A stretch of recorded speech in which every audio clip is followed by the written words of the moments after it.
एक अफसर जिसे अतीक को बचाने के लिए 50 लाख रुपए ऑफर हुए थे, पाकिस्तान से फोन पर बोला गया था भाई को फंसाया तो बचोगे नहीं, लेकिन उस अफसर ने अपनी जेब और सूटकेस में बस एक पर्ची रख ली।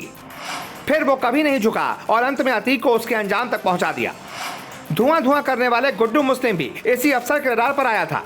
एक जाबाज इंस्पेक्टर ने तो अतीक को जेल के अंदर ही सिम्बा स्टाइल में टाइट कर दिया था, लेकिन अशरफ की मोबाइल लोकेशन निकालते ही रातों रात उसका ट्रांसफर कर दिया गया। एक दौर वो भी था जब अतीक अहमद का खौफ न सिर्फ आम लोगों में बल्कि खाकीधारियों और उनके पूरे विभाग में घुसा हुआ था।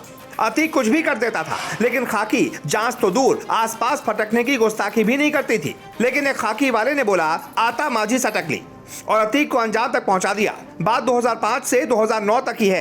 पूरे देश को दहला देने वाले राजूपाल केस में 4 साल में 4 जांच अधिकारी बदल दिए गए।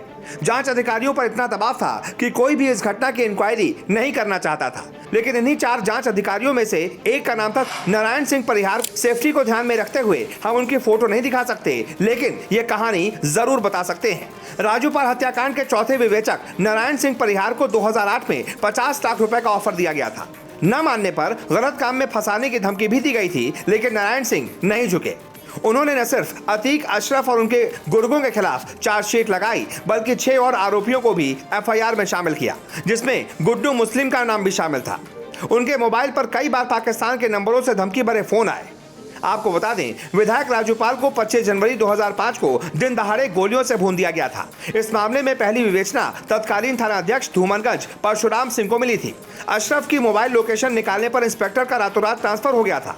इसके बाद इंस्पेक्टर कोतवाली रहे सुरेंद्र सिंह को इसकी विवेचना सौंपी गई। सुरेंद्र सिंह ने महीनों मेहनत करके चार्जशीट तैयार की। चार्जशीट में अब्दुल कबीर समेत 2 और लोगों का नाम बढ़ाया गया, लेकिन उनका ट्रांसफर कर दिया गया। उस समय सुरेंद्र सिंह इंस्पेक्टर कर्नलगंज के पद पर तैनात थे। उन्होंने राजूपाल की विवेचना शुरू की। उस समय की सरकार और कुछ अधिकारी अतीक अहमद को बचाने में जुटे हुए थे।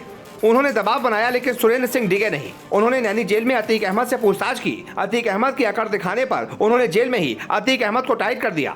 इससे अतीक अहमद सख्ते में आ गया। वो सरकार पर विवेचक बदलने का दबाव बनाने लगा। अतीक अहमद के दबाव में सुरेंद्र सिंह को झांसी भेज दिया गया। लखनऊ से बड़े अफसरों के दखल पर उन्हें 21 दिन बाद जौनपुर कोतवाल बनाया गया। उस समय इलाहाबाद में तैनात एक बड़े अफसर ने अतीक अहमद की मदद नहीं करने पर नाराज होकर सुरेंद्र सिंह को 10 बैड एंट्री दी, लेकिन सुरेंद्र सिंह ने अतीक अहमद और अशरफ को कोई राहत नहीं दी। दरअसल राजूपाल हत्याकांड की विवेचना करने वाले दूसरे विवेचक सुरेंद्र सिंह का रातों रात सिर्फ इसलिए तबादला कर दिया गया था कि उन्होंने अशरफ की मोबाइल लोकेशन को इंक्वायरी में शामिल कर लिया था।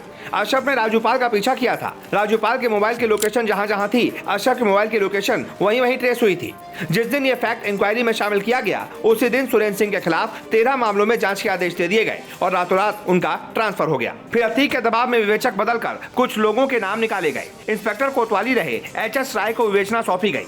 मामला चलता रहा। एचएस राय ने लिख दिया कि अब्दुल कबीर नाम का कोई शख्स था ही नहीं। 2008 में चौथे विवेचक नारायण सिंह परिहार को विवेचना सौंपी गई, जो कि अब रिटायर हो चुके हैं। कागज में लिख रहा था मेरी मौत होने पर अतीक होगा जिम्मेदार। नारायण सिंह बताते हैं कि उनकी विवेचना में 6 और लोगों के नाम जोड़े गए। इसमें गुड्डू मुस्लिम का भी नाम था। जब वो विवेचना कर रहे थे तब उनके पास कई बार पाकिस्तान के नंबरों से धमकी भरे फोन आए। उन्होंने पूरी जानकारी अधिकारियों को दी, डीजीपी को भी बताया। इसी के बाद वो अपने जेब और घर के ब्रीफकेस में एक कागज रखने लगे, जिसमें लिखा था उनकी मौत किसी कारण से हुई तो इसका जिम्मेदार अतीक अहमद होगा।